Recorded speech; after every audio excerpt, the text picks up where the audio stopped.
அனைவருக்கும் இனிய நற்காலை வணக்கம். ஆவடி ஐயன் திருவள்ளுவர் தமிழ்ச்சங்கத்தின் சார்பில் பதிவு பெற்ற பின் ஒரு நல்ல காரியத்தை இன்று நாங்கள் நிறைவேற்றி இருக்கிறோம். அதாவது 25 விதமான செடிகளை இந்த பசுமை பூங்காவின் ஒரு பகுதியில் இங்கே நாங்கள் வைத்துள்ளோம். இதை பராமரிக்கவும் நாங்கள் சபதம் எடுத்துள்ளோம். இந்த நாளை எதுக்கு செலக்ட் பண்ணோம் அப்படின்னு கேட்டிங்கன்னா, இன்னைக்கு ஒரு விசேஷமான நாள், உலக இதய தினம், வேர்ல்ட் ஹார்ட் டே அப்படின்னு சொல்லுவாங்க, உலக இதய தினம். இதுக்கும் என்ன சம்பந்தம் கேட்டிங்கன்னா, இந்த இதயத்தை பாதுகாப்பதற்கு நமக்கு தேவையானது நிறைய ஆக்சிஜன். நேற்று நம்ம சந்தித்தோம், இன்னைக்கு சந்திச்சுட்டு இருக்கோம், நாளைக்கு சந்திக்க போகிறோன்ற நம்பிக்கையே நம்ம மேலே கிடையாது, நம்மளோட இதயத்து மேலே நம்பிக்கை வச்சு தான் இதெல்லாம் நடந்துட்டு இருக்கு வாழ்க்கையே.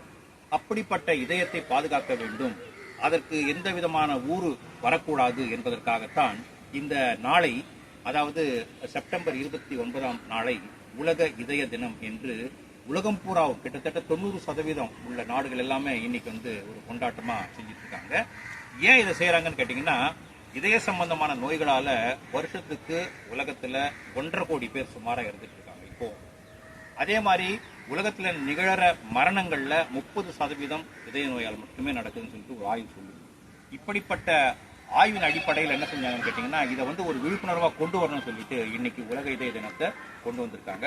அதுல ஒண்ணு என்னன்னு கேட்டீங்கன்னா, இதயத்தை பாதுகாக்கிற ஒரு பட்டியல்ல ஒண்ணு என்னன்னு கேட்டீங்கன்னா, மரம் நடுவோம், அந்த இயற்கையை பேணி பாதுகாப்போம், ஆக்சிஜனை நன்றாக பெறுவோம் என்ற வாசகத்தை சொல்ற மாதிரி தான் நாங்களும் இங்க தமிழ்ச்சங்கத்தின் சார்பில் மரம் நடுவோம் அப்படின்னு சொல்லிட்டு நாங்கள் இந்த வாசகத்தை யூஸ் பண்ணி இன்னைக்கு எழுதியிருக்கோம்.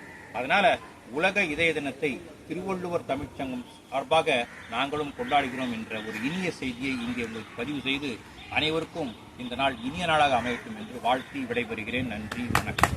செடி வச்சோம், என்ன செடி வச்சோம்.